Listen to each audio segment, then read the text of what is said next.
Many of us are vaguely familiar with this little thing called the Electoral College, and while it doesn't have a Division I football team, it does have the power to choose the leader of the free world. Hi, I'm Senator Joe Fain. We'll take a closer look at this anachronism of American democracy in 57 seconds. When you cast your vote for president in November, who you're really voting for is a presidential elector who was selected by their political party months earlier. The popular vote in each state determines which party's electors officially vote for president on the Monday following the second Wednesday in December.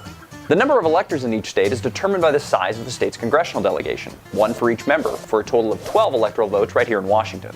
While most states are winner-take-all, two states, Maine and Nebraska, select electors proportionally, with their two statewide electors going to the statewide winner, and the winner of each congressional district receiving that district's electoral vote. State legislatures have broad authority in determining how their state chooses electors and what the duties of the elector is. Some require a party oath, and others, like Washington, now impose civil penalties and fines if an elector votes for another candidate. Since 4 presidents have been elected after losing the popular vote nationally, the Electoral College plays a pretty significant role.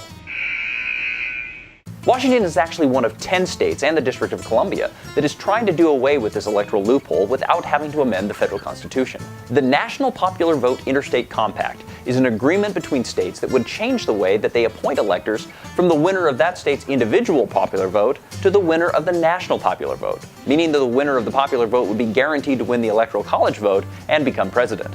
Washington entered into this system in 2009, but the new system won't go into effect until states representing a majority of all electoral votes, or 270 votes, agree to sign on. Here's an interesting side note. In the 1976 presidential election right here in Washington, Gerald Ford, the Republican nominee and incumbent president, beat Democrat Jimmy Carter, who went on to win the presidency. However, when one elector was casting his vote here in Washington, he actually voted for Ford's Republican primary challenger and future 2-term President Ronald Reagan, instead of President Ford, who'd carried the state. While his vote didn't swing the election, it certainly was controversial, but that man was just ahead of his time. And who was he?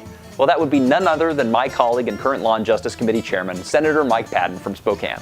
If you like this video, share it around, then let me know what we should cover next. I'm Senator Joe Fain. Thanks for watching.